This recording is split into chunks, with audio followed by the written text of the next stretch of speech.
नमस्कार, जय हिंद दोस्तों। जीके जीएस के टॉप 500 क्वेश्चनों की सीरीज में आप सभी लोगों का हार्दिक स्वागत है।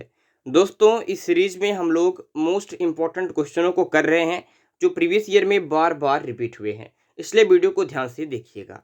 पहला क्वेश्चन आपके सामने है, पुरी स्थित जगन्नाथ मंदिर को किसने बनवाया था? सही उत्तर हो जाएगा गंग वंश के शासकों ने। जगन्नाथ मंदिर काफी अच्छा क्वेश्चन है, ध्यान रखिएगा कि गंग वंश के शासकों ने इसे बनवाया था। अगला क्वेश्चन है, बांग्लादेश में गंगा नदी को किस नाम से जाना जाता है?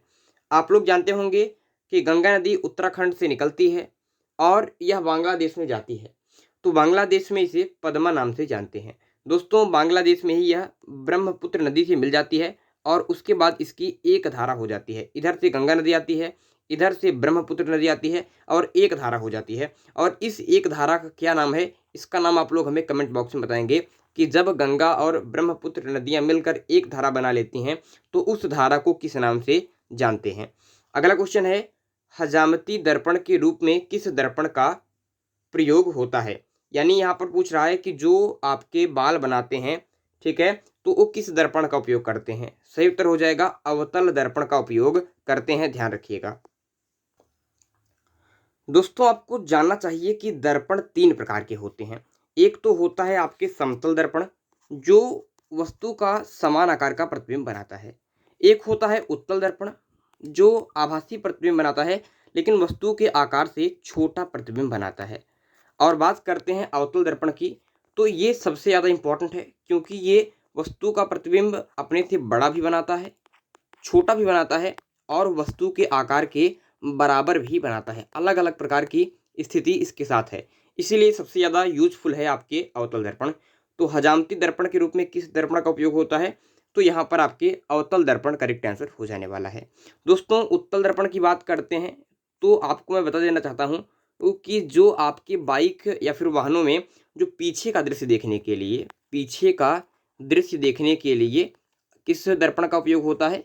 तो यहाँ पर सही उत्तर हो जाएगा उत्तल दर्पण का। ठीक है, आगे बढ़ते हैं। नेक्स्ट क्वेश्चन है, तानसेन आप लोग जानते होंगे अकबर के दरबार में रहता था, तो पूछा जाता है कि इसका असली नाम क्या था? तो यहाँ पर दोस्तों सही उत्तर हो जाएगा रामतनु पांडे। नेक्स्ट क्वेश्चन है, उड़ीसा राज्य में स्थित हाथी गुम्फा किसने बनवाया था? काफी इंपॉर्टेंट क्वेश्चन है, तो यहाँ पर सही उत्तर हो जाएगा खारवेल ने। अगले क्वेश्चन की तरफ बढ़ेंगे, भारत की प्रथम युद्धक मिसाइल का नाम क्या है? तो यहाँ पर सही उत्तर हो जाएगा पृथ्वी, भारत की प्रथम युद्धक मिसाइल। नेक्स्ट क्वेश्चन है, अकबर का राजस्व मंत्री कौन था? तो राजा टोडरमल यहाँ पर करेक्ट आंसर हो जाने वाले हैं। अगला क्वेश्चन है, सिने बार किसका अयस्क है? तो ये काफी अच्छा क्वेश्चन है, आपके मतलब साइंस का, केमिस्ट्री का क्वेश्चन है। सिने बार किसका अयस्क है? तो यहाँ पर एच जी यानी पारा का सही उत्तर हो जाएगा। ठीक है, अगला क्वेश्चन है, दिल्ली भारत की राजधानी कब बनी? सन 1912 ईस्वी में बनी। इससे पहले क्या राजधानी थी? कोलकाता थी। नेक्स्ट क्वेश्चन है, श्रीमती एनी बेसेंट के होम रूल का प्रधान कार्यालय था। दोस्तों, होम रूल की बात करते हैं तो एक श्रीमती एनी बेसेंट जी, और वहीं दोस्तों बात करते हैं तो बीजी तिलक, ठीक है, बाल गंगाधर तिलक ने भी होम रूल लीग स्टार्ट किया था। तो बाल गंगाधर तिलक ने जो होम रूल लीग स्टार्ट किया था, उनका प्रधान कार्यालय था आपके पुणे में। कहाँ पर? आपके पुणे में। वहीं बात करते हैं एनी बेसेंट महोदया की, तो इनके होम रूल का प्रधान कार्यालय था अड्डयार मद्रास में। काफ़ी इंपॉर्टेंट है, कई बार आ चुका है। दोस्तों, एनी बेसेंट की बात करते हैं तो ये इंडियन नेशनल कांग्रेस की प्रथम महिला अध्यक्ष थी। वहीं पूछे कि इंडियन नेशनल कांग्रेस, भारतीय राष्ट्रीय कांग्रेस की प्रथम भारतीय महिला अध्यक्ष कौन थी? तो प्रथम भारतीय महिला, एक तो है कि प्रथम महिला कौन थी, तो ये एनी बेसेंट जी थी, क्योंकि ये भारत की नहीं थी, ये आपके आयरलैंड से आई थी। और अगर पूछे कि प्रथम भारतीय महिला अध्यक्ष कौन थी, तब आपके सरोजनी नायडू जी करेक्ट आंसर हो जाएगा, ध्यान रखिएगा। आगे की तरफ बढ़ेंगे दोस्तों, आगे की तरफ बढ़ेंगे, इससे पहले ध्यान रखिए कि इंडियन नेशनल कांग्रेस में आपकी गांधी जी ने 1924 ईस्वी के बेलगांव अधिवेशन की अध्यक्षता की थी। केवल एक बार ही उन्होंने अध्यक्षता की थी बेलगांव अधिवेशन की। आगे की तरफ बढ़ेंगे, मद्रास का नाम बदलकर चेन्नई कब किया गया? तो 1996 में मद्रास का नाम बदलकर चेन्नई कर दिया गया। जापान की करेंसी क्या है? तो यहाँ पर येन सही उत्तर हो जाएगा। और अगर राजधानी पूछे तो टोक्यो हो जाएगा, जहाँ पर अभी हाल ही में ओलंपिक हुआ है और जहाँ पर आपके भारत ने स्वर्ण पदक भी जीता है। किसमें? तीरंदाजी में। किसने जीता है? कमेंट बॉक्स में बताइएगा। फलों का उत्पादन क्या कहलाता है? तो फलों के उत्पादन को हॉर्टिकल्चर के नाम से जाना जाता है। दोस्तों बात करते हैं रेशम कीट के पालन के अध्ययन को सीरीकल्चर के नाम से जानते हैं। ये भी याद रखिएगा, सीरी नहीं सारी कल्चर होता है शायद, सीरीकल्चर ही है, तो ये ध्यान रखिएगा, काफी इंपॉर्टेंट है। अगला क्वेश्चन है दिल्ली चलो का नारा किसने दिया? सुभाष चंद्र बोस। यहाँ पर करेक्ट आंसर हो जाएंगे दिल्ली चलो का नारा। फॉरवर्ड ब्लॉक की स्थापना किसने की थी? सुभाष चंद्र बोस ने। सन 1938 ईस्वी में इंडियन नेशनल कांग्रेस की अध्यक्षता भी इन्होंने की थी। बिहू किस राज्य का प्रमुख त्योहार है? तो असम राज्य का प्रमुख त्योहार है आपके बिहू। असम राज्य चाय के उत्पादन में आपके अग्रणी राज्य है, ध्यान रखिएगा। और अगर पूछे कि कॉफी के उत्पादन में अग्रणी राज्य कौन सा है, तब आपके कर्नाटक सही उत्तर हो जाएगा। ठीक है, ध्यान रखने वाली बात है। अगला क्वेश्चन है अर्जुन पुरस्कार प्रारंभ किया गया वर्ष 1961 ईस्वी में। अर्जुन पुरस्कार, ठीक है, खेल के क्षेत्र में दिया जाने वाला पुरस्कार है। नाटो का मुख्यालय कहाँ पर है? तो North Atlantic Treaty Organization, NATO की बात करते हैं तो बेल्जियम की राजधानी ब्रुसेल्स में इसका हेडक्वार्टर पड़ता है। ध्यान रखिएगा, काफी अच्छा क्वेश्चन है। नेक्स्ट क्वेश्चन है बटरफ्लाई शब्द का संबंध है? तो तैराकी से संबंध है, अच्छा क्वेश्चन है। अगला क्वेश्चन है मोती मस्जिद का निर्माण किस मुगल शासक ने कराया? तो ध्यान रखिएगा, मोती मस्जिद का निर्माण कराया था शाहजहां ने, जहांगीर का पुत्र था। अच्छा क्वेश्चन है, बहुत ही ज्यादा इंपॉर्टेंट क्वेश्चन है।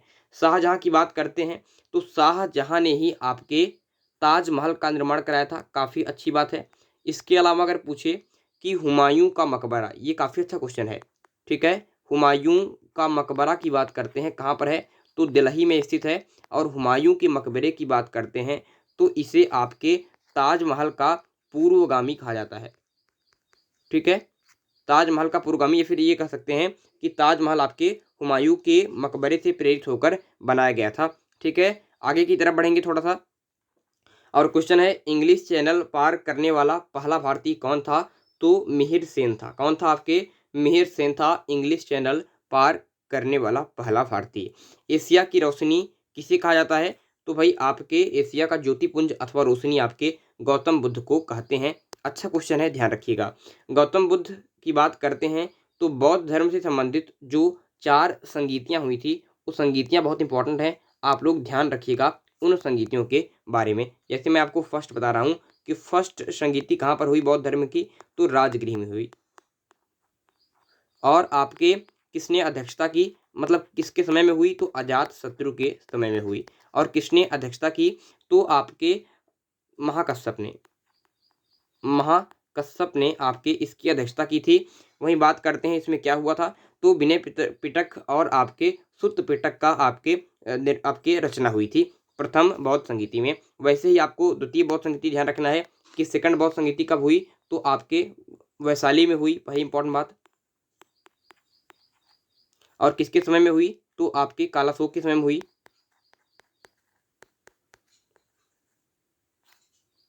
वही बात करते हैं दोस्तों आपके इसमें क्या हुआ था, तो इसमें आपके बौद्ध धर्म का विभाजन हुआ था। तो इस तरीके से आपको तीसरी और चौथी बौद्ध संगीति भी ध्यान रखना है। ठीक है, तीसरी और चौथी बौद्ध संगीति भी ध्यान रखना है। मैं आपको थोड़ा सा बता देता हूँ कि तीसरी बौद्ध संगीति दोस्तों आपके जो है कहाँ पर हुई थी? तो कुंडल वन में हुई थी, नहीं पाटलिपुत्र में हुई थी, पाटलिपुत्र में हुई थी।